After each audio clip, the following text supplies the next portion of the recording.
परमेश्वर का तहे दिल से धन्यवाद करेंगे।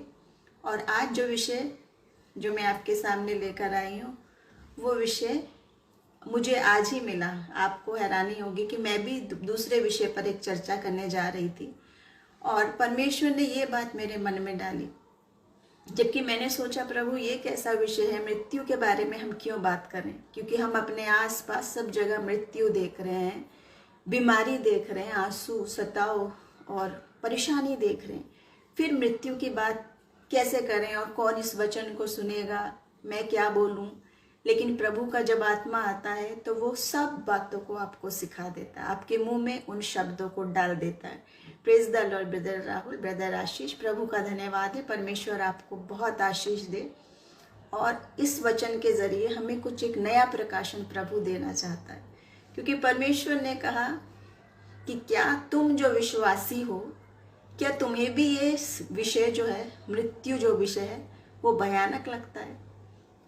क्योंकि हम इंसान हैं और बहुत ही स्वाभाविक बात है कि जितने लोग हैं सब मरने से डरते हैं। सबको लगता है मृत्यु बहुत भयानक चीज़ है, क्योंकि ये खत्म हो जाएंगे, बस उसके बाद कुछ भी नहीं है। Praise the lord brother Chinmay, praise the Lord. और हम इतने आशीषित हैं कि परमेश्वर का वचन हमें क्या बताता है, प्रभु का आत्मा हमें क्या सिखाता है। वो कहता है नहीं, इसके बाद भी आशा है और मैं चाहता हूँ कि तुम वो सच्चाई उन तक पहुंचाओ जिन तक नहीं पहुंची, चाहे वो यकीन करें या नहीं करें। देखिए, प्रभु का वचन और उसकी आज्ञा हम सब के लिए है कि खरा वचन उसका वो सब तक पहुंचे। ये हमारी जिम्मेदारी नहीं है कि वो उस पर यकीन करें या नहीं करें, या वो उसको मूर्खता की बात समझे, वो उसको ग्रहण करें या नहीं करें। Praise the lord brother Rohit, brother Venkat, praise the lord. प्रभु आप सबको आशीष दे। और आज मैं आपको इनकरेज करना चाहूँगी, क्योंकि प्रभु ने मुझे उत्साहित किया और कुछ बात बताई जिसको हम जब समझ लेते हैं, जब जान लेते हैं, और परमेश्वर का वचन कहता है, प्रभु चाहता है कि अब इस वक्त जरा हम स्पिरिचुअली स्ट्रांग हो जाएं, जरा गहरी बातों मर भी जाएं। ऊपर ऊपर की बात हमने सबने समझ ली, दुनिया की बात, चंगाई, संपन्नता, धन, वैभव, अच्छा पहनना, अच्छा खाना, आशीषित रहना, उतनी बात हम समझते हैं और उतनी ही बात हम मांगते हैं प्रभु से। Praise the lord Ruchika sister, प्रभु का धन्यवाद है कि वो हमें इन बातों को अब बताना चाह रहा है। देखिए, वचन कहता है कि हम पुराने नियम में देखते हैं कि अभिषेक कुछ ही लोगों को था, सबको नहीं था, चुने हुए लोग अभिषिक्त थे। लेकिन परमेश्वर का वचन कहता है कि अंत के दिनों में वो अपना आत्मा सब पर उंडेलेगा, युवा दर्शन देखेंगे, भविष्यवाणियां करेंगे। और प्रभु चाहता है कि इस वक्त अब हम जरा दूध पीने वाले बच्चे नहीं बने, अब जरा स्तर अपना ऊंचा कर लें, आत्मिक खुराक ठोस लें, ठोस आहार। बच्चा दूध लेता है क्योंकि हजम नहीं कर सकता, लेकिन आप और हम जब विश्वास में आगे बढ़ गए, उतनी बातें समझ गए दुनियावी स्तर की, उसके बाद की बात भी तो वचन बता रहा है। मृत्यु की, मृत्यु के बाद क्या है, मृत्यु का प्रोसेस कैसा है, कहाँ जाएंगे, कैसे जाएंगे, क्या करेंगे, ये अनंत जीवन की बात, अनंत मृत्यु की बात क्या है, उसके बाद क्या होगा, जब मृत्यु होती है तो क्या होता है, वो सब बात वचन हमें बताता है। लेकिन कई बार हम डरते हैं और हम सोचते हैं कि मृत्यु की बातें बड़ी निराशा की बातें हैं, इस विषय पर हम क्या चर्चा करें, इसके विषय पर हम क्या बात करें। Praise the Lord sister Ruchika, हम जरूर आपकी मदर के लिए प्रार्थना करेंगे। और मैं माफ़ी चाहती हूँ अगर मैं कुछ मेरे से रह गए हूँ कुछ कमेंट्स, तो हम सेशन के बाद प्रार्थना करेंगे और कमेंट्स पर बाद में भी हम निरंतर प्रार्थना करेंगे। और मैं आपको सबको बताना चाहती हूँ कि हमारा पूरा टीम जो है वो वास्तव में एक मन होकर आप सब के लिए प्रार्थना करते हैं, हम एक दूसरे के लिए भी प्रार्थना करते हैं। और चेन प्रेयर में हम चाहते हैं कि प्रभु अब इस वक्त जरा हमें तैयार करे, स्ट्रांग बना के खड़ा करे आखिरी वक्त में। और वो बताना चाहता है अब इन बातों पर चर्चा करो, अब इन प्रकाशन को समझो जिनको तुम छूते नहीं हो, डरते हो। आसान आसान बातें हम सुनते हैं, समझते हैं और बोलते हैं, लेकिन आज हम बात करेंगे मृत्यु की बात पे, 3 सवाल पर। और ये 3 सवाल ऐसे हैं जो हर एक के मन में आते होंगे, चाहे वो कोई भी हो, कहीं से भी आया हो, कोई भी बैकग्राउंड हो, कोई भी धर्म हो, कोई भी जाति हो। ये 3 सवाल हर व्यक्ति सोचता है, और नहीं भी जो सोचता था वो इस समय तो सोचने लगा है, जब हम ये महामारी को देख रहे हैं, मृत्यु को देख रहे हैं अपने सामने, तब सोच रहे हैं मेरा क्या होगा। बहुत डर गए, अरे मैं मर जाऊंगा तो क्या होगा, मैं खत्म हो जाऊंगा। किस किस प्रकार के डर हमें हैं और वचन हमें क्या बताता है। देखिए, मैं आप सबको बताना चाहूंगी, जो बात बाइबल बताती है वो आपको कोई नहीं बताएगा, कोई नहीं बता सकता। ना वो गूगल बताएगा, ना वो इंटरनेट पे आप ढूंढते रहो, कहीं कोई किताब नहीं बताएगी। वो वहीं तक की बात बताएगी जब तक दुनिया में आप जीवित हैं। लेकिन जहां आप मर गए तो आपका अस्तित्व खत्म हो गया और अब कुछ नहीं है। लेकिन बाइबल ऐसा नहीं बताती। बाइबल क्या बताती है, उन्हीं 3 सवालों पे हम चर्चा करेंगे। और जो तीसरा सवाल है कि अब मृत्यु के बाद क्या होगा, हम कहाँ आए पहला, कहाँ जाएंगे और मृत्यु के बाद क्या होगा, वो तीसरा सवाल तक जाने से पहले हमें पहले 2 सवाल समझने बहुत जरूरी हैं।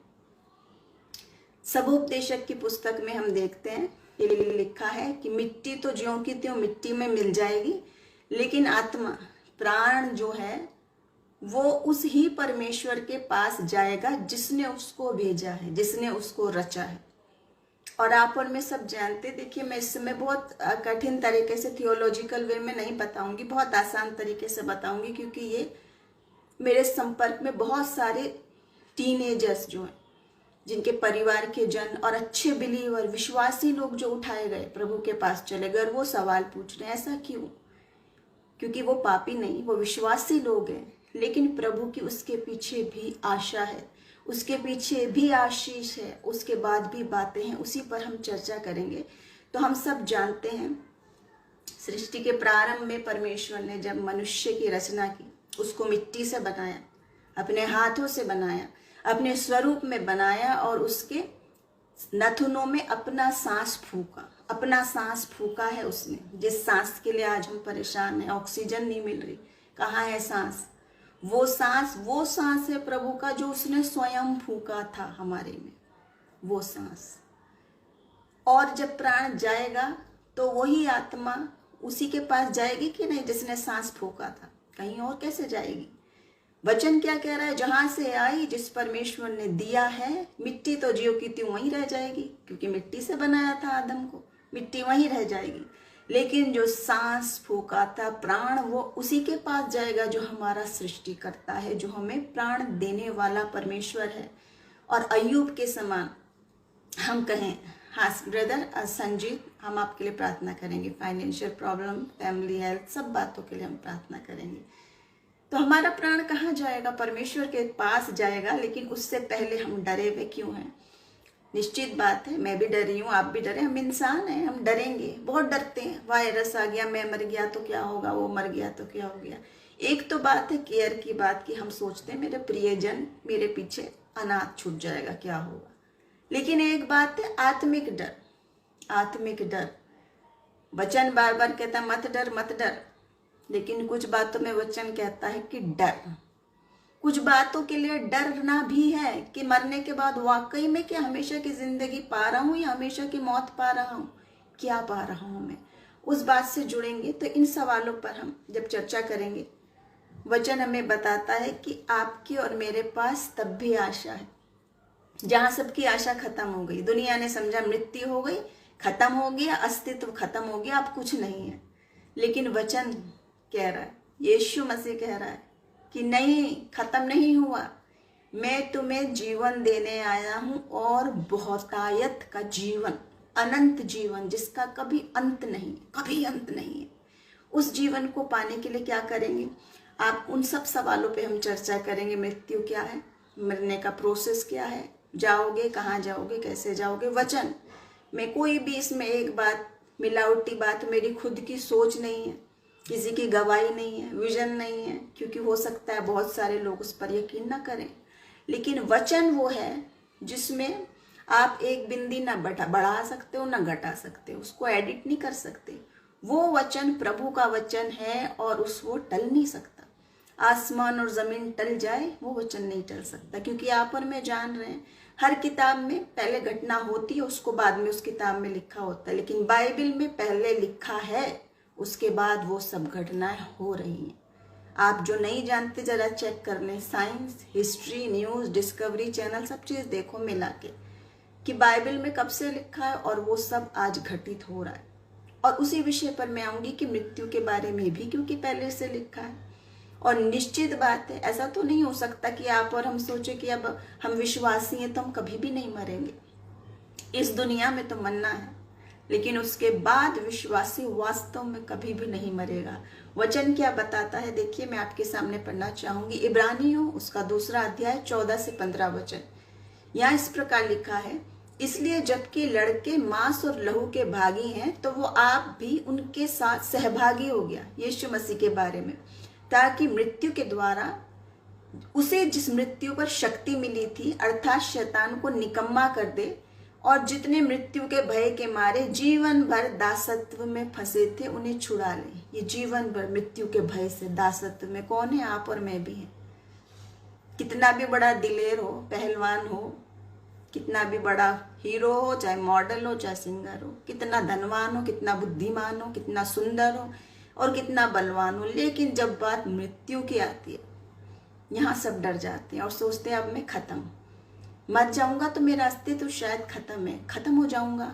अभी जो मैं हूँ, सोच रहा हूँ, समझ रहा हूँ, बोल रहा हूँ, क्या ये खत्म हो जाएगा? देखिए बाइबल जवाब देगी हर बात का जवाब देगी बाइबल, जिसका जवाब गूगल के पास नहीं है। आप और मैं, हम देखते हैं ये सारी बातें, जिन जिन बातों से हम डरते हैं उन सब बातों पर हम आज चर्चा करेंगे वचन में से, कि प्रभु का वचन कुछ बातों के लिए कहता है मत डर, मत डर, मत डर, मत डर, मैं तेरे साथ हूँ। लेकिन कुछ बातों के लिए वो कह रहा है कि इन बातों से डरो। जब अपना देख लो कि क्या बात है, क्या क्या बात है। पहली बात, मृत्यु का प्रोसेस। मैं मरूंगा, मेरा सांस जब जाएगा मैं क्या करूंगा, मैं कहाँ जाऊंगा, कैसे होगा। विश्वासी की बात क्या है और अविश्वासी की क्या है, देख लीजिए। विश्वासी की बताऊंगी पहले, क्योंकि बाइबल हमें प्रॉमिस कर रही है। अगर आपने नहीं पढ़ी है तो पढ़ लीजिए, सबके लिए है, मुफ्त में है, कोई इस पर टैक्स नहीं लगा सकता। प्रभु का वचन सबके लिए है, अनंत जीवन सबके लिए है, स्वर्ग सबके लिए है, यीशु मसीह की मोहब्बत सबके लिए एक सी, बड़ी छोटी नहीं है, बहुत आयत के साथ सबके लिए है। तो आपने चक्के नहीं देखा, डर लग रहा है मृत्यु से, ये आपका प्रियजन मर गया, तो जरा देखें मरने के बाद क्या बता रहा वचन।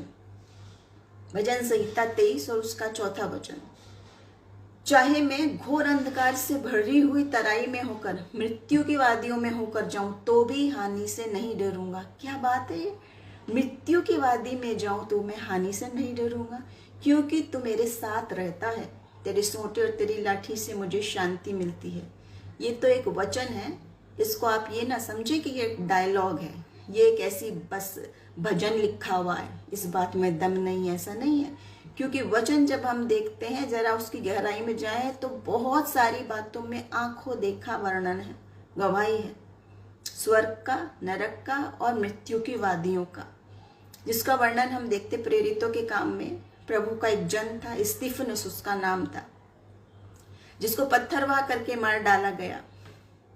और जब वो मर रहा है, सोचने वाली बात है, यीशु मसीह को तुम समझ गए कि वो कुर्बानी दे रहा है, लोग मारने पर वो आशीष दे रहा है, वो कुछ नहीं कह रहा, लेकिन ये तो व्यक्ति है ना, इंसान है, ये तो प्रभु नहीं है, इसमें तो स्वर्गीय बात नहीं। उसने, आप देख लीजिएगा उसमें प्रेरितों के काम में, उसने मरते समय क्या बोला, मैं यीशु मसीह को देख रहा हूँ आंखों से, आमने सामने, खुदा के दाहिनी ओर बैठे वे सिंहासन पर मैं देख रहा हूँ आमने सामने। स्वर्ग की बात जो जो देखी वो लिखी हुई है, और उसने नहीं, उसके बाद भी बहुत सारों ने। प्रकाशित वाक्य में आप देखिए, रिवलेशन की बुक में देखिए, प्रकाशन में।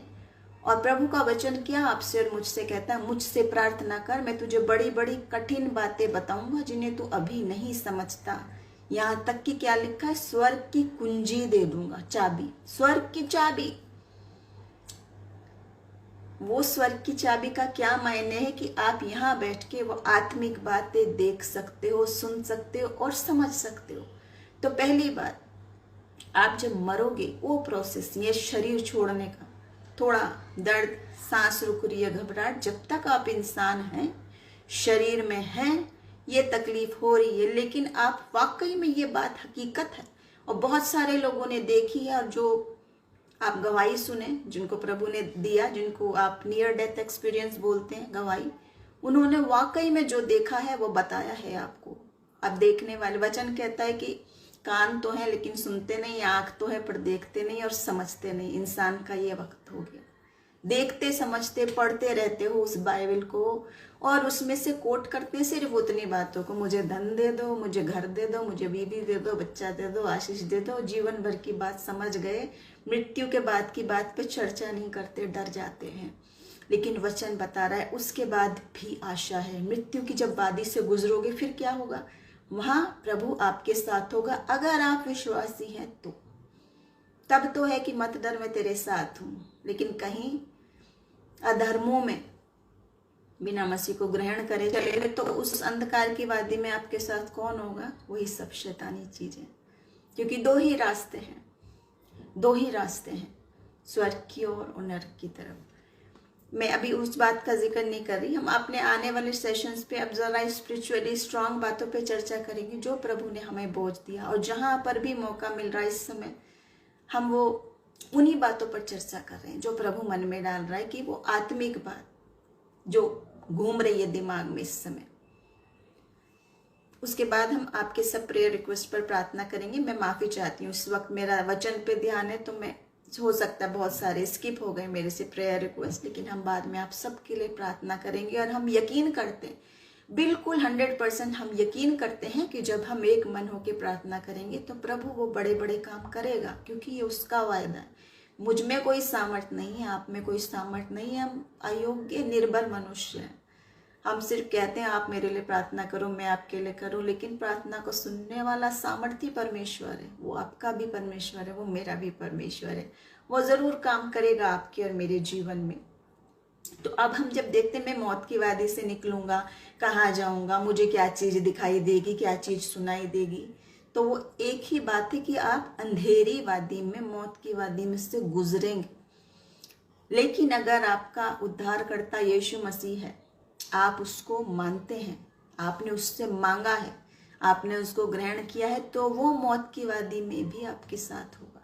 जैसे स्टीफनुस को दिख रहा था, न केवल उसको, आज तक गवाहियां आप चेक करी, आज तक लोगों को दिखता है। मैंने तो अपने बहुत करीबी लोगों को देखा और सुना भी है कि वो बहुत पहले से बोल रहे कि यीशु मसीह है, वो लेने आ रहा है, ये जा रहा है। अब ये कोई हवाई बातें नहीं है, देखिए आत्मिक बातें हैं, चक्के देखें और परख के देखें। तो मृत्यु की वादी में वो हमारे साथ होगा, वो हमें नहीं छोड़ेगा। जो शुरुआत है वचन की, ये हुआ मेरा चरवाहा है, वो चरवाहा है, शेपर्ड है, हरी चराई में ले जाता है सब कुछ, ठीक है। हरी चराई में तक तो वो आपके साथ है, आप समझ गए। लेकिन बड़ी बात है कि मौत की वादी में है साथ में कि नहीं है। अगर आपने उसको ग्रहण नहीं किया है तो इन बातों को फिर से देखें, ध्यान करें कि वचन हमें क्या क्या बता रहा है। दूसरा सवाल है कि जब मैं मरूंगा, खत्म हो जाऊंगा, मेरा अस्तित्व खत्म हो जाएगा, खत्म, कहाँ जाऊंगा, क्या होगा, कोई नहीं जानेगा कौन हो आप, कितने पढ़े लिखे हो, कितने खूबसूरत हो, बलवान हो, कितने पैसे वाले, कितने कोठी बंगला है। 2 दिन याद करेंगे इंसान, भूल जाएंगे, वो आपकी पीढ़ी भी भूल जाएगी, आपके पोते पोती 2-3 जनरेशन ही तो याद करेगी आपको।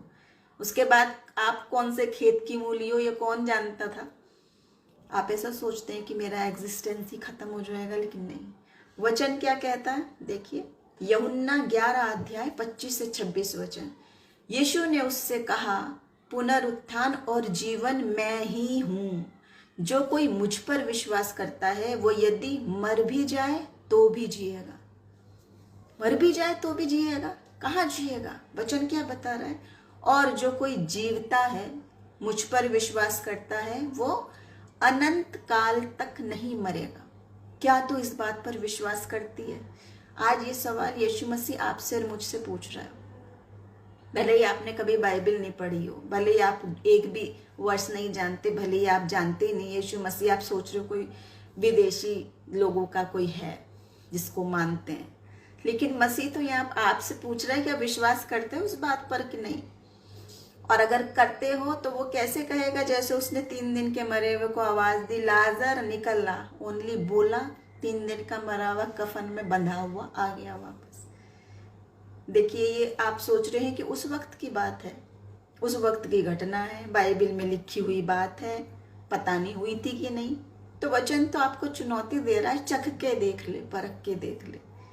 और मैं भी नहीं कहती आप किसी भी प्रचारक की सुनी हुई बात पर यकीन करें, क्योंकि मैंने भी नहीं किया। मैंने भी चख के देखा है, परख के देखा है। जितने लोग यहाँ जुड़े हुए हैं, ये भाई आशीष हैं, सिस्टर ज्योत्सना, भाई प्रवीण, हम जितने लोग जुड़े हैं, राहुल है, रोहित है, भाई हमारे, क्यों जुड़े हैं? क्योंकि मसीह की मोहब्बत को चख के देखा है। अगर किसी की बोली हुई सुनी हुई बातें होती है ना, तो इधर से सुनते उधर से निकल जाती है। लेकिन जिसको हमने चख के देखा है, ठोक बजा के पहले परखा है, वचन वही कह रहा है, अगर आपको शक है तो चख के देखो, परख के देखो। सुनी सुनाई बातों पर यकीन करने को नहीं कहता, प्रभु कहता है मुझे चख के देखो, क्योंकि वो भला परमेश्वर है। तो जब हम मसीह के साथ आते, हमारे लिए कितने आनंद की बात है। गुड न्यूज है क्या? जो मसीह पर विश्वास करेगा वो कभी नहीं मरेगा, क्योंकि पुनरुत्थान और जीवन यीशु मसीह है। मैं उस बात पर आऊंगी अभी। जो लोग सोच रहे हैं कि मेरा प्रियजन चला गया, आप और मैं भी बहुत हैरान हुए।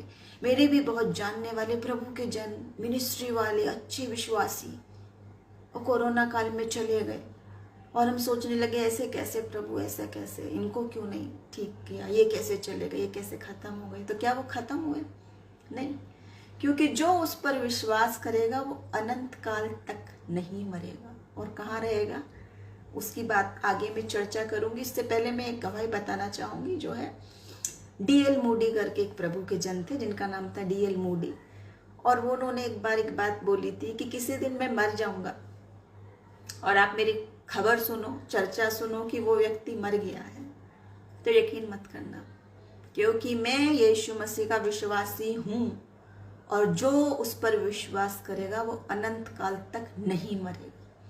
और मैं उसका विश्वासी हूं, इसलिए यहाँ दुनिया में शरीर तो मेरा मर गया है, लेकिन मैं प्रभु के साथ जीवित हूं, हमेशा हमेशा के लिए जीवित हूं। हाँ जी, प्रार्थना करेंगे ब्रदर जेम्स दास, हम आपकी बेटी के लिए जो रो रही है और नहीं समझ में आ रहा, हम प्रार्थना करेंगे उसके लिए, सब बातों के लिए प्रार्थना करेंगे। वचन के बाद हम सब विषय पर प्रार्थना करेंगे। तीसरी बात है, हमारा शरीर जब मर जाएगा तो हम जीवित कैसे रहेंगे, है ना? आपका मेरा सवाल। उतनी बुद्धि है तो उतना ही लॉजिक होता है इंसान का, कि जब हम मर गए, हमारी बॉडी या तो जला देते हैं या दफना देते हैं या खत्म हो जाती है बीमारी से, और वो खत्म हो गया तो अब मैं जीवित कैसे रहूंगा? देखिए, उसका भी हर बात का सवाल का जवाब क्योंकि वचन में है। तो देखिए, जब हमारी शरीर खत्म हो गया, दफन हो गया, तो जीवित कैसे हैं? वचन क्या बता रहा है? कौन सी शरीर की बात बता रहा है? फिलिपियो 3 उसकी 21वें वचन में हम देखेंगे, लिखा है, वो अपनी शक्ति के उस प्रभाव के अनुसार जिसके द्वारा वो सब वस्तुओं को अपने वश में कर सकता है, हमारी दीनहीन देह का रूप बदलकर अपनी महिमा के देह के अनुकूल बना देगा। देह को बदल देगा। आप और मैं नया शरीर पाएंगे, न्यू बॉडी, स्वर्गीय बॉडी, इसकी बात बता रखी है या? और जितना जितना हम गहराई में जाएंगे वचन की, वचन क्या है? प्रभु का वचन, बाइबल क्या है? पवित्र आत्मा की प्रेरणा से लिखा गया वचन है, जिसे आत्मा की तलवार कहते हैं। उसको लिखा गया आत्मा की प्रेरणा से है, तो समझने के लिए भी आत्मा की प्रेरणा चाहिए। अगर आत्मा नहीं है, पवित्र आत्मा नहीं है, तो अपना दिमाग लॉजिक लगाओगे, कुछ समझ में नहीं आएगा, क्योंकि आप इंसान हो। अपनी बुद्धि समझ से नहीं, आत्मिक आंखें खोलो, आत्मिक कान खोलो, तब ये सब बातें समझ में आएंगी। जो गिफ्ट आपके सामने रखा हुआ है, आप खोल ही नहीं रहे, यूज ही नहीं कर रहे, जंक लग रहा है उस तलवार में। और जब आ गया वायरस सामने, जब आ गई मृत्यु सामने, और जब घबराने लगे, हाथ पैर छोड़ने लगे, तब क्या सोचने लगे? ये तो मैंने नहीं पढ़ा था बाइबल में, ये तो मैंने नहीं जाना था। क्यों नहीं जाना था? क्योंकि उतनी बात को दिन जिंदगी भर रटा है, मुझे धन मिल जाए, पैसा मिल जाए, बीवी बच्चा मिल जाए, तरक्की मिल जाए, ऑफिस में मिल जाए, दुनियावी बात में। आत्मिक आंख कान बंद हो अगर, तो आप विश्वासी नहीं है। फिर वचन कह रहा है, बिना पवित्र आत्मा की सामर्थ्य के कैसे विश्वास की बात जानेंगे? तो आज प्रभु का वचन बार बार कह रहा है, आत्मिक वरदानों की धुन में रहो, धुन में, सोशल मीडिया, टीवी और यूट्यूब की धुन में नहीं, आत्मिक वरदान की धुन में। और उसकी जब धुन में रहते हैं तो ये बातें तब हम समझते हैं। देखिए पहला कुरिन्थियों 15 अध्याय उसका 51 से 54। देखो मैं तुमसे भेद की बात कहता हूं, सीक्रेट बात है जो प्रभु ओपन कर रहा है आज आपके मेरे सामने, कि हम सब तो नहीं सोएंगे परंतु सब बदल जाएंगे। सब मृत्यु के बाद की बात है, बदल जाएंगे। क्या मतलब है? और ये क्षण भर में पलक मारते ही पिछली तुरही फूंकते ही होगा, क्योंकि तुरही फूंकी जाएगी और मुर्दे अविनाशी दशा में उठाए जाएंगे और हम बदल जाएंगे। क्योंकि अवश्य है कि ये नाशमान देह अविनाश को पहन ले और मरणहार देह अमरता को पहन ले। और जब ये नाशमान अविनाश को पहन लेगा और ये मरणहार अमरता को पहन लेगा, तब ये वचन जो लिखा है पूरा हो जाएगा कि जय ने मृत्यु को निगल लिया। मृत्यु पर भी फतेहमंद क्यों होंगे? क्योंकि हमारा उद्धारकर्ता मृत्यु पर फतेहमंद है और उसने वही आशीष वही बरकत आपको और मुझको भी दी है। और सबसे बड़ी बात, लोग तो नहीं जानते, वो सोच रहे दुनिया खत्म हो जाएगी हम खत्म हो जाएंगे, या फिर दूसरी बात है हम पता नहीं अगला जन्म लेंगे तो क्या बनेंगे और क्या नहीं बनेंगे। लेकिन बाइबल एकमात्र ऐसी पुस्तक है, एकमात्र, जो आपको इतना डिटेल में हर कुछ बात बताती है। क्यों बताती है? क्योंकि यीशु मसीह ने क्या वायदा किया, मैं तुम्हें अब से दास और दासी नहीं कहता, पुत्र और पुत्री बना लेता हूँ, अपना वारिस बना लेता हूँ, अपना उत्तराधिकारी बना लेता हूँ। और मित्र को जैसे अपनी सब बात बताते हैं, वैसे मैंने वो स्वर्गीय बात सब कुछ तुमको बता दी है। और तो और क्या, मैं जाता हूँ ताकि तुम्हारे लिए जगह तैयार करूं। मेरे पिता के यहाँ बहुत सारे मकान तैयार कर रहा है वो हमारे लिए, ये वाले बिल्डिंग नहीं, स्वर्गीय, जिसमें आप और मैं रहेंगे अनंत काल तक, कभी खत्म नहीं होने वाला। और क्या करेंगे? देखिए बाइबल बता रही है, शरीर खत्म हो गया, जल गया या दफन हो गया, उसके बाद क्या कह रहा है? नया शरीर की बात कह रहा है। नया शरीर देगा वचन हमें, सब कुछ बाइबल में लिखा है। उनको पढ़ें, उनको समझें, मनन करें, प्रभु बताएगा, उसकी आत्मा आपको बताएगा।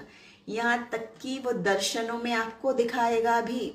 स्वर्ग भी वास्तविक है, नरक भी वास्तविक है। जब आप नया मकान खरीदते हैं कितनी इच्छा होती है, फोटो डालते रहे तो सब जगह पोस्ट, मेरा मकान मेरा मकान मेरा मकान। वहां पर मकान है या नहीं वो बात नहीं सोची, ये तो खत्म हो जाएगा, पता नहीं आज है आप मैं या नहीं। लेकिन वचन क्या कहता है, गीत भी क्या कहता है, आसमानों में है मेरा भी एक मकान, जिसमें रहेंगे हम जाके, छोड़ेंगे जब ये जहां, आपका और मेरा मकान आसमान में। और कौन बना रहे? यीशु मसीह, उसके राज्य में। कितने आनंद की बात। ये कोई हवाई बातें नहीं है, ये कोई कहानी नहीं है, ये कोई परिलोक की बातें नहीं है, फेरी की कहानी जो डिज्नीलैंड की कहानी बच्चे देखते हैं वो नहीं है। ये फैक्ट है जिंदगी का। अगर आपने नहीं चाहा, नहीं जाना तो जान ले। देखिए पहला कुरिन्थियों 15 उसका 43 से 44 में, मुर्दों का जी उठना भी ऐसा ही है।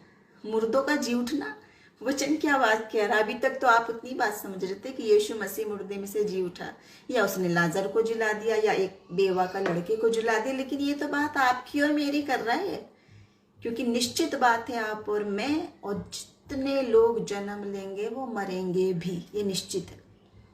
लेकिन जितने लोग मरेंगे वो सब जी उठेंगे, ये निश्चित नहीं है।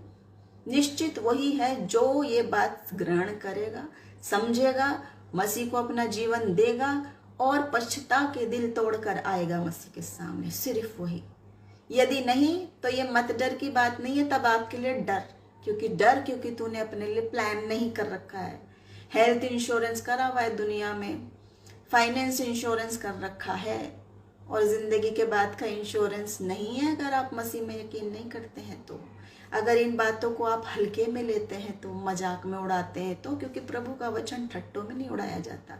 तो वचन देखिए, मुर्दों का जी उठना भी ऐसा ही है। शरीर नाशमान दशा में बोया जाता है और अविनाशी रूप में जी उठता। अविनाशी, अनादर के साथ बोया जाता है और तेज के साथ जी उठता है। निर्बलता के साथ बोया जाता है, सामर्थ्य के साथ जी उठता है। मरने के बाद आप निर्बल होके मर गए, कोरोना से मरे चाहे किसी से मरे, वचन कह रहा है ये बात। एक भी शब्द इसमें मेरी खुद की सोच समझ, आपकी सोच नहीं है। ये प्रभु की योजना है, उसका शब्द जीवित वचन जो आपसे बात कर रहा है कि जिनके लोग मर गए, निर्बलता में मर गए और वो आंसू बहा, लेकिन वचन क्या कह रहा है? अगर वो विश्वास कर रहे थे, वो सामर्थ्य के साथ, सर्वशक्तिमान की सामर्थ्य उनमें काम करेगी, वो जीवित होंगे। 44वां वचन, स्वाभाविक देह बोई जाती है और आत्मिक देह जी उठती है। स्वाभाविक देह है तो आत्मिक देह भी है, ये वचन कह रहा है। और वचन में आप कोई एडिट नहीं कर सकते, बढ़ा नहीं सकते, घटा नहीं सकते। अगर आपका प्रियजन कोई मसीह में चला गया जबकि वो विश्वासी था, देखिए जो सब लोग कह रहे हैं पाप है, पाप है, पाप किया सबने, इसने कोरोना आ गया इसलिए मर गए, लेकिन यहाँ तो वो भी लोग गए हैं जो विश्वासी हैं, जो प्रभु के लोग हैं, जो पापी नहीं हैं।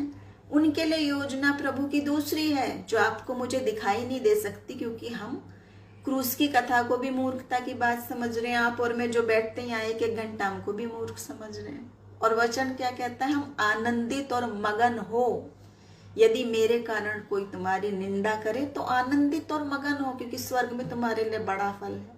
तो ये प्रेयर ग्रुप टीम जीसस, हम तो आनंदित हैं। हमें हमारे जो कहें कि क्यों बैठे हो, 1 घंटा खराब कर रहे हो, पढ़े लिखे लोग हो, ये क्या कर रहे हो, हम आनंदित और मगन हैं क्योंकि हमने ये चक्के देखा, ये आत्मा की बातें जान ली।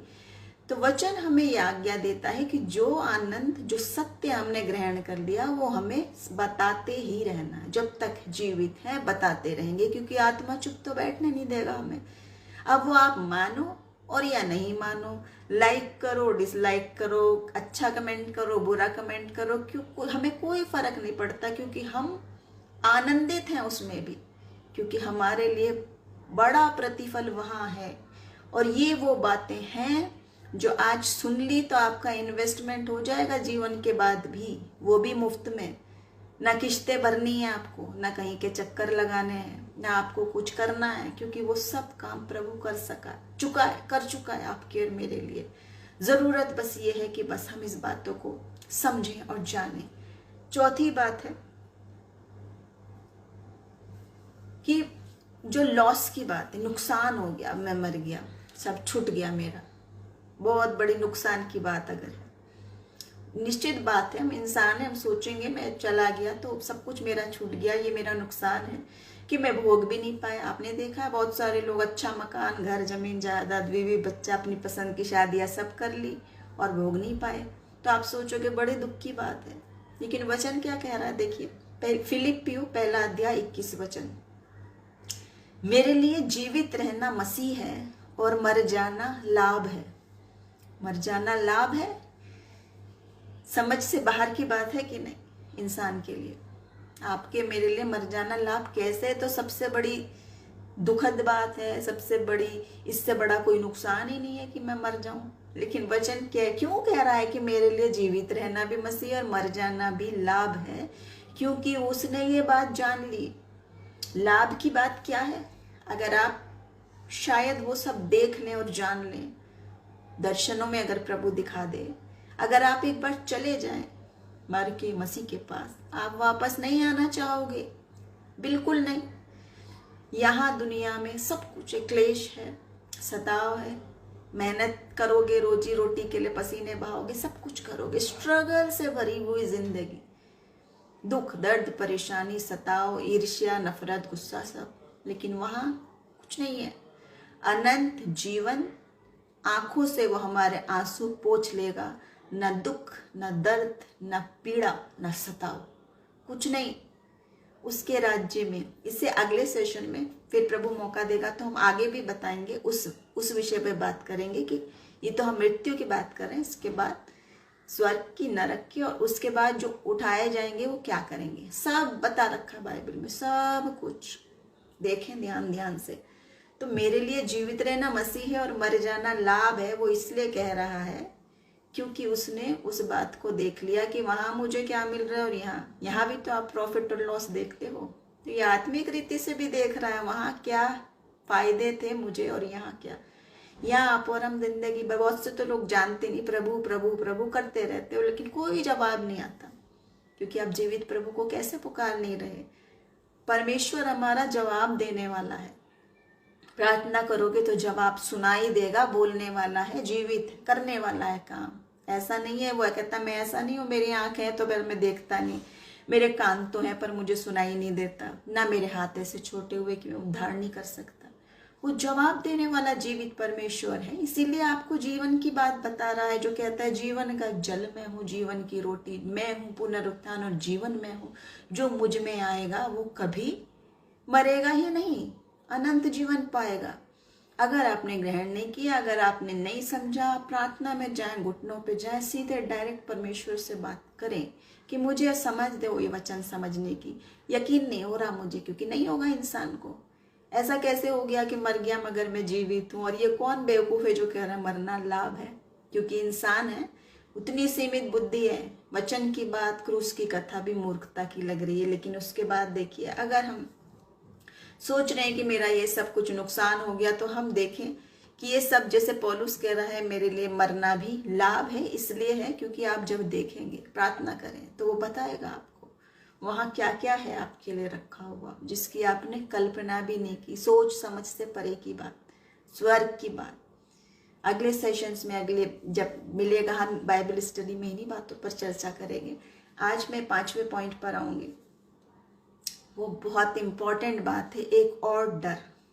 अभी तक की बातों का तो डर हमने जो 4 बताए वो सबको होता है वो डर, लेकिन ये जो 5वां डर है ये सबको नहीं होता। वो क्या है? दंड का डर। पनिशमेंट मुझे मिलेगी या नहीं। अगर इस डर के बारे में हम सब सोच लें, ये डर होना जरूरी है। हम चाहते कि हम सबको ये डर हो कि पाप करूंगा तो वचन ये भी कहता है पाप की मजदूरी मृत्यु है। पाप की मजदूरी मृत्यु है। वो नहीं कहता पाप करते रहो और मैं जीवन ही देता रहूंगा। मौके तो देता रहेगा आपको अवश्य, लेकिन जीवन नहीं। ये चुनाव आपका है।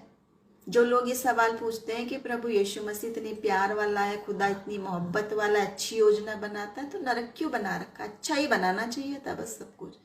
बुरा क्यों बना रखा है? नरक की आग क्यों बना रखी? ऐसी पीड़ा क्यों बना रखी? तो वचन क्या बता रहा है? परमेश्वर ने अपने रिजेक्टेड लोगों के लिए नहीं बना रखी है वो। ये उन लोगों का खुद का चुनाव है कि उन्होंने उस स्वर्ग के रास्ते को, प्रभु की बात को, आशीष की बात को खुद रिजेक्ट करके तो चुना है। ये फोर्स तो नहीं कर रखा प्रभु ने कि आप जाओ और गुनाह ही करते रहो। आपके सामने चुनाव रखा है जिसको वो बार बार पहले वचन से आखिरी तक बता रहा है और आखिरी तक कह रहा, देख लो, जा और फिर पाप मत करना।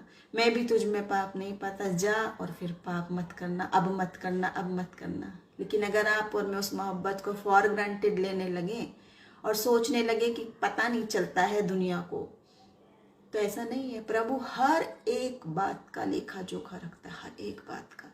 तो ये जो 5वां डर है दंड का, जितना वास्तविक स्वर्ग है उतना ही वास्तविक नरक भी है। जितनी वास्तविक अनंत जीवन है उतना ही वास्तविक अनंत मृत्यु भी है।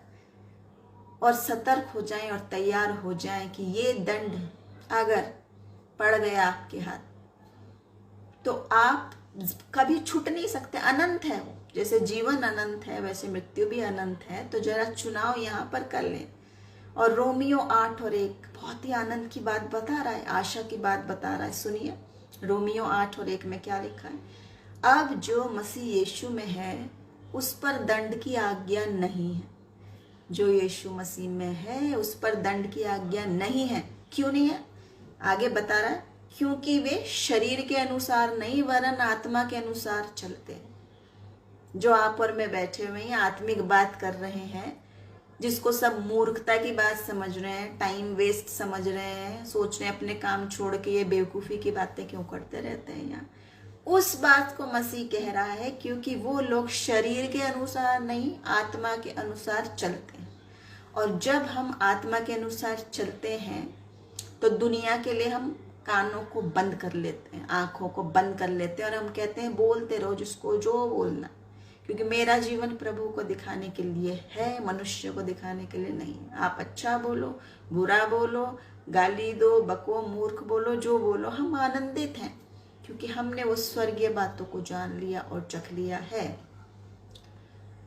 और देखिए इसके बाद और इस बात को ही स्पष्ट कर रहा है, पांचवी बात जो पनिशमेंट की बात है, अभी बताया जो मसीह में है उस पर दंड की आज्ञा नहीं है।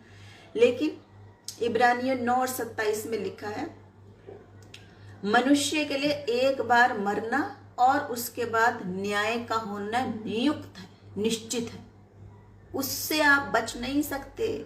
ये जजमेंट होना निश्चित है, उससे आप बच नहीं सकते।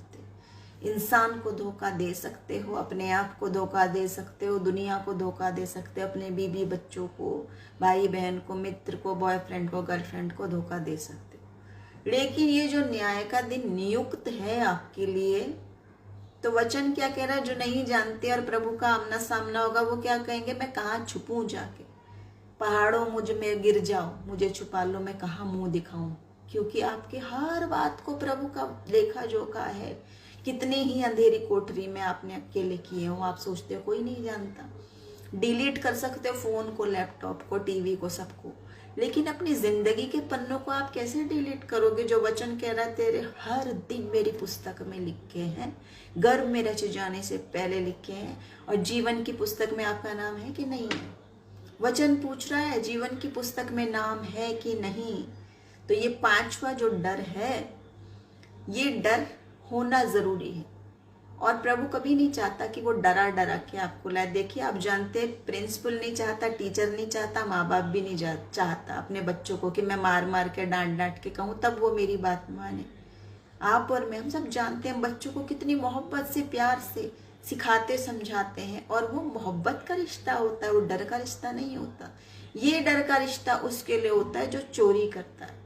ये डर का रिश्ता उसके लिए होता है जो धोखा देता है अपने माँ बाप को, टीचर को, सबको, और वो सोचता है मेरे गुप्त पापों का कुछ लेखा जोखा नहीं है।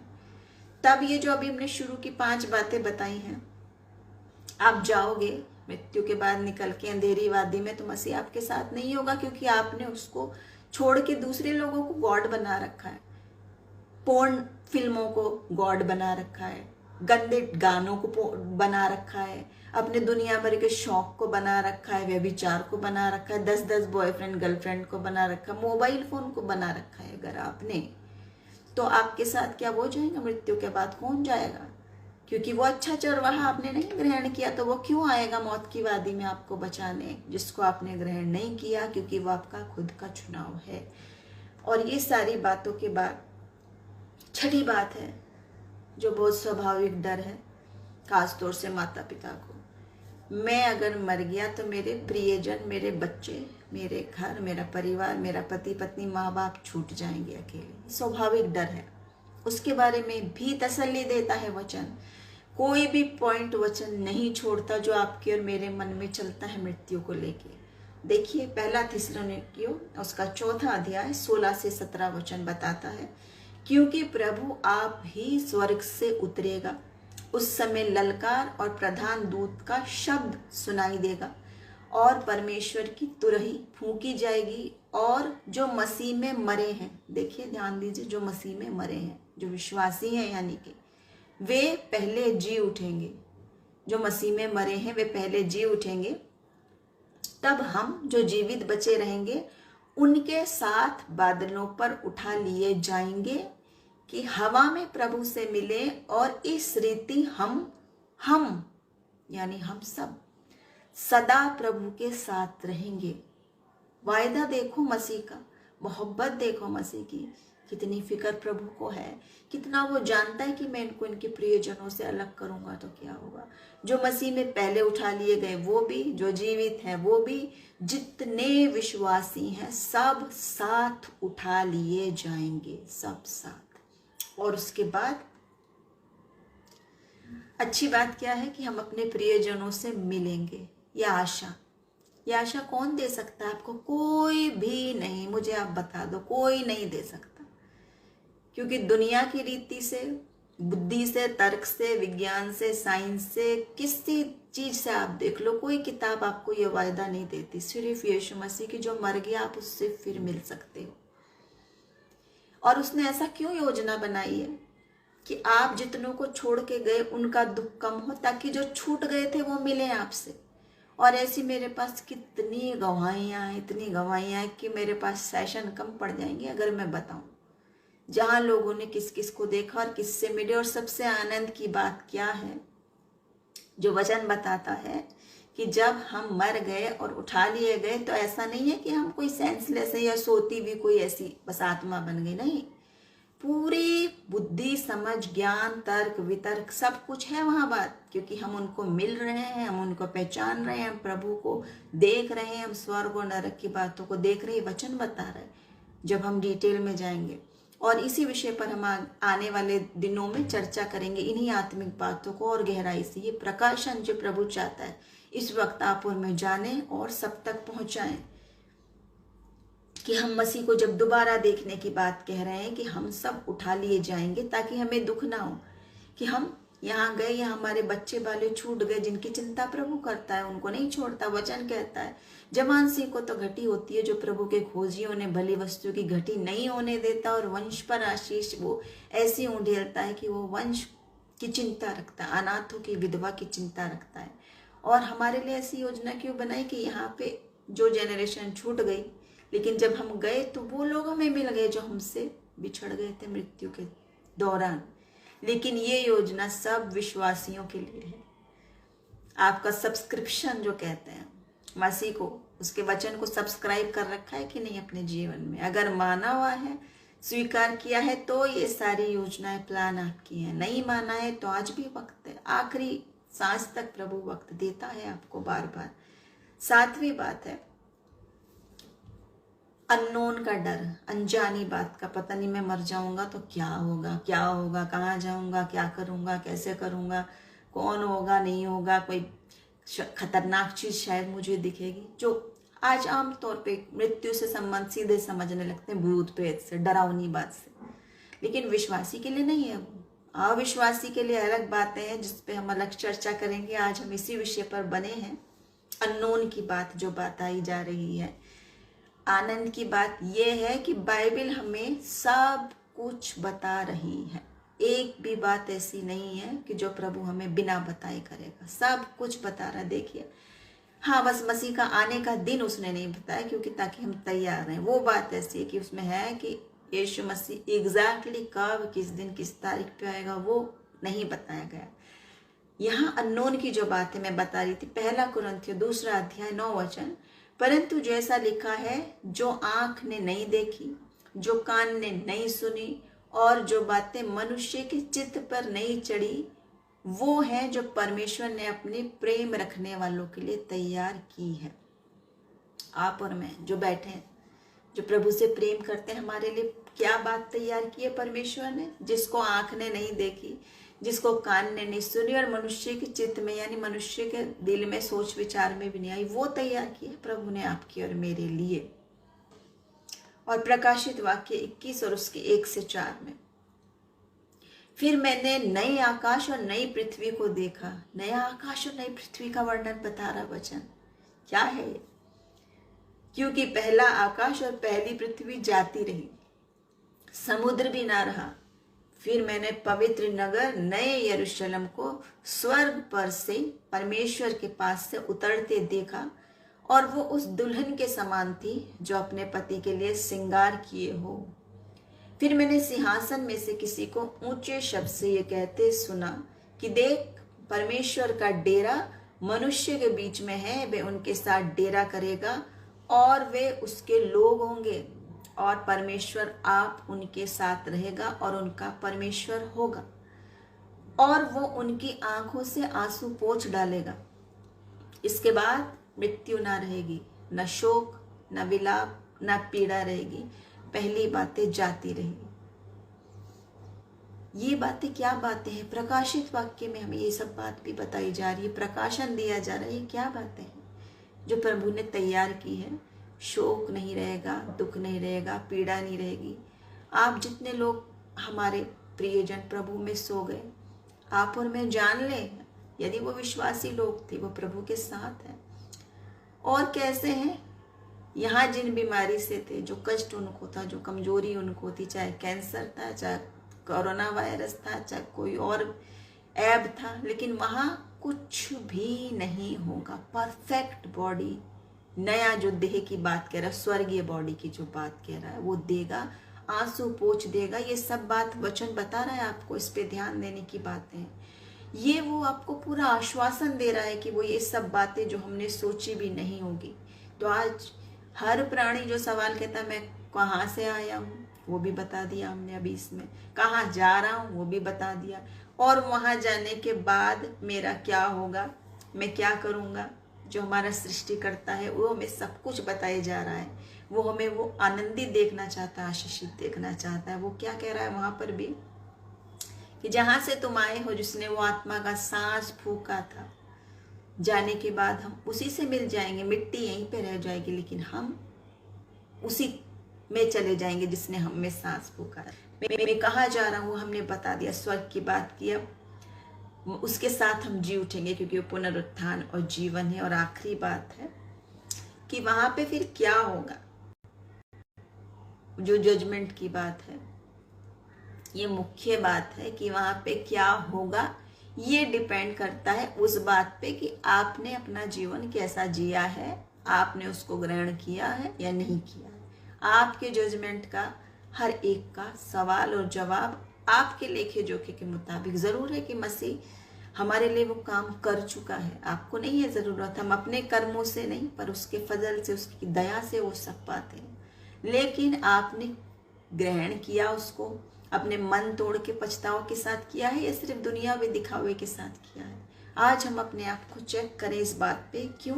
क्योंकि देखिए इब्रानियों 10 उसके 26 से 27 वचन पे गौर करेंगे। और मैं अधिक समय आपका नहीं लेते हुए मैं प्रार्थना के सेशन में जाऊंगी, क्योंकि सच्चाई की पहचान प्राप्त करने के बाद, इब्रानियों 10 26 27, क्योंकि सच्चाई की पहचान प्राप्त करने के बाद, यानी सच जानने के बाद भी यदि हम जानबूझ के पाप करते रहें, तो पापों के लिए फिर कोई बलिदान बाकी नहीं है। देख लो, जानबूझ के करते रहो तो ये है।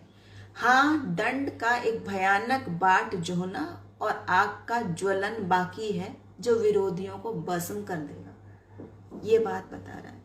और प्रभु नहीं चाहता एक भी आत्मा विनाश हो, एक भी आत्मा नाश हो और उस नरक में जाए। लेकिन ये बात भी जाननी उतनी ही जरूरी है जितनी आप उसकी आशीषों को, उसकी चंगाई को, उसके नाम को, अपने धन वैभव और हर अच्छी चीज को चाहते हो। तो ये भी सच है, वचन तो वचन है और वो कड़ा है और सत्य है, उसको आप बदल नहीं सकते हो कि अच्छी अच्छी बातें ले लो और खराब वाली बातें तोड़ लो और मोड़ लो। जैसे हम यहाँ न्यायाधीश से क्या कहते हैं, ऐसा मैंने इसलिए कर दिया, अगर ये होता तो यूं होता, वो होता तो यूं होता। ये यहाँ नहीं चलेगा, यहाँ आपकी वकालत नहीं चल सकती। इसलिए आज अभी भी वक्त है प्रभु, जब तक हमारी सांस चल रही है अभी भी वक्त है इन सारी बातों को समझने का। जितनी सारी बातें आज परमेश्वर ने हमें बताई है, जैसे यीशु मसीह जब उन्होंने कहा कि तुम उस जीवित को मरे हुए में क्यों ढूंढ रही हो, स्वर्गदूत ने कहा था या नहीं? वही सवाल आज परमेश्वर आपसे मुझसे भी कर रहा है। जो हम सोच रहे हैं अपने प्रियजनों की कब्रों पर फूल माला अगरबत्ती धूप बत्ती जलाते रहते और रोते रहते, वो वहां नहीं है। जो विश्वासी हैं, जो प्रभु में उठाए गए हैं, वो वहां नहीं है। वहां उनकी सिर्फ मिट्टी है, लेकिन वो प्रभु के साथ आनंद में है, आशीष में है, जीवित है, जिसकी आप कल्पना भी नहीं कर सकते। और प्रभु भी सोच रहा है तुम उस जीवित को या मरे हुए में क्यों ढूंढ रहे हो, क्यों ढूंढ रहे हो। तो आज प्रभु का वचन आपसे और मुझसे बात करता है। और मैं माफी चाहूंगी जितनी भी प्रेयर रिक्वेस्ट मेरे से मिस हो गई होंगी, हम उन सब पे भी गौर करेंगे और हम शामिल होंगे प्रार्थना में उन सब बातों पर।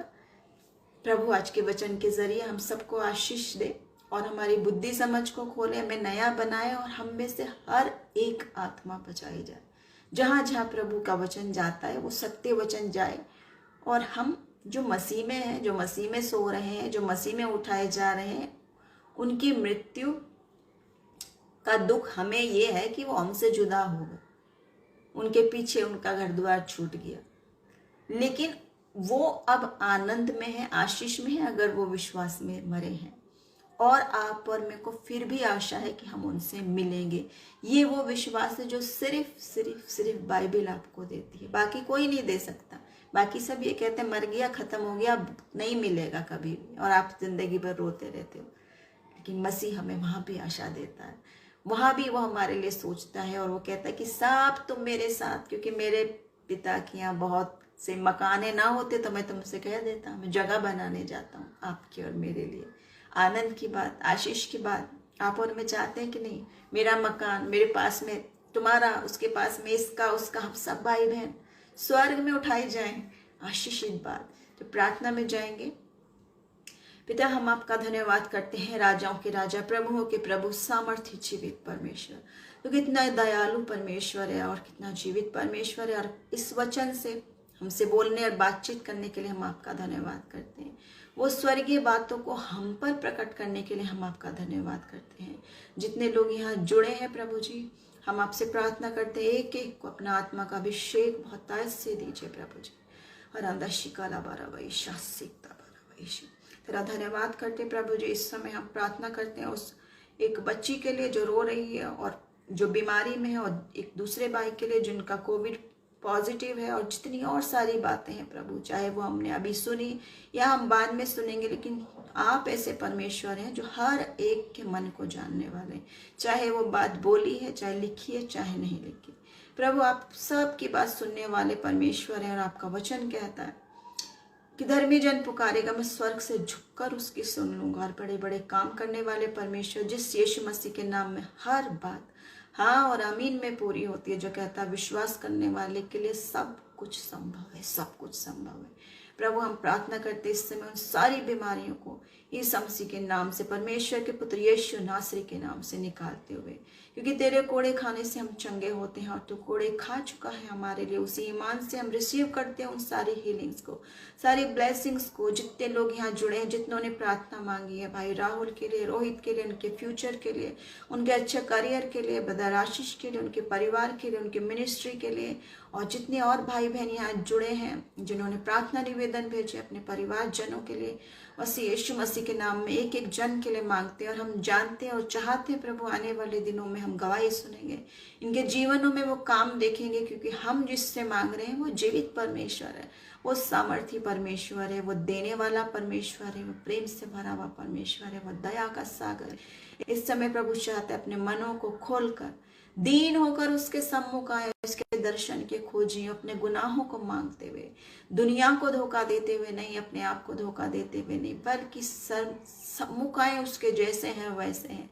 अपने दिलों को खोल के दीन होकर आए और अपने सारी बातों से पछता के मसीह को फिर से अपने जीवन में स्थान दे, फिर से उसको ग्रहण करें, ताकि हम ये सारी स्वर्गीय बातों को जो आज वो आपको बताना चाहता है, ये वचन जो आपके लिए, क्योंकि प्रभु चाहता है एक भी आत्मा नाश ना हो, आपकी, मेरी, हमारे प्रियजनों की, क्योंकि वो हमारे लिए बहुत तायत का जीवन चाहता है, अनंत जीवन चाहता है।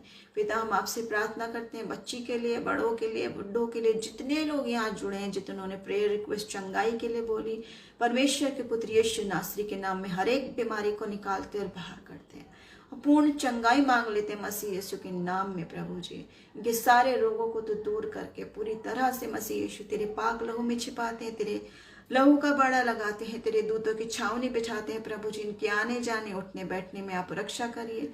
जितने लोग इन्फेक्टेड है उनको चंगाई दे, जितने नहीं है उनको पूरा प्रोटेक्शन दीजिए प्रभु जी। और आत्मिक रीति से भी और दुनियावी रीति से भी प्रभु जी आपके हाथों में सौंप देते हैं। तो हमारे साथ है हमारा अच्छा चरवाहा जो कभी नहीं छोड़ता, जो कभी नहीं त्यागता, हमें संभालने वाले परमेश्वर आपका धन्यवाद है। जिन भाई ने फाइनेंशियल प्रॉब्लम्स के लिए कहा उनके लिए मांग लेते हैं प्रभु जी, क्योंकि आप उदारता से देने वाले परमेश्वर है। जो प्रभु धन देता उसके साथ दुख नहीं मिलाता। प्रभु उनकी सारी बातों को जो कमी घटी है, जिन चीज़ों की ज़रूरत है, अपने स्वर्गीय भंडारों से प्रभु जी आप इंतज़ाम कीजिए, क्योंकि तो यहोवा यारी है, सब कुछ मुहैया कराने वाला परमेश्वर, जिसके लिए कुछ भी कठिन नहीं है। आज प्रार्थना में मांग ले अपनी सारी बातों को, चाहे वो ज़रूरतें हों, चाहे वो पाप से छुटकारा है, चाहे वो चंगाई है, चाहे वो अनंत जीवन है, चाहे आपने उसे नहीं जाना, ताकि वो आपसे बोले और बातचीत करे, चख के देखे और परख के देखे और मांग के देखे मसीह को। प्रभु आज के वचन के जरिए हम सबको आशीष दे, बहुत दायत से अनुग्रह आप हम सबके ऊपर उंडेलता है प्रभु, और चाहता है कि हम आखिरी दिनों में और तैयार हो जाएं और वचन में ग्रहण करते चले जाएं और उसकी चट्टान पे मजबूत नींव पर बनते चले जाएं, ताकि हम बताते जाएं सबको कि यीशु मसीह जीवित परमेश्वर है, उद्धार करता है, जीवित परमेश्वर है, चंगाई देने वाला है, आपके लिए भली योजना बनाने वाला है। प्रभु आप सबको आशीष दे। हम हर एक की प्रार्थनाओं को आज हाँ और आमीन में मांग लेते हैं। अपने दिलों से अंगीकार करें, अपने मनों को खोल कर उसको ग्रहण कर आने दें अपने मन में, और उसे ग्रहण करके स्वयं मांगे, क्योंकि प्रभु आपसे प्रेम करता है और आपके दिल के नजदीक रहता है। आप में से बहुत सारे लोग हैं जो कहते हैं मैं तुझे देखना चाहता हूँ, मैं तुझे सुनना चाहता हूँ, मैं पवित्र आत्मा पाना चाहता हूँ। आज प्रभु आप सबको उदारता से दे रहा, क्योंकि उसका हाथ आपके ऊपर है, बहुत आयत से आपके ऊपर हाथ है। उस मसीह के हाथ, छिदे हुए सामर्थ्य हाथ से वो आपको छूना चाहता है, आपको आशीषित करना चाहता है। ग्रहण करें उस सारी आशीषों को अपने ईमान से, क्योंकि प्रभु कहता है तेरे विश्वास के अनुसार तेरे लिए हो जाएगा।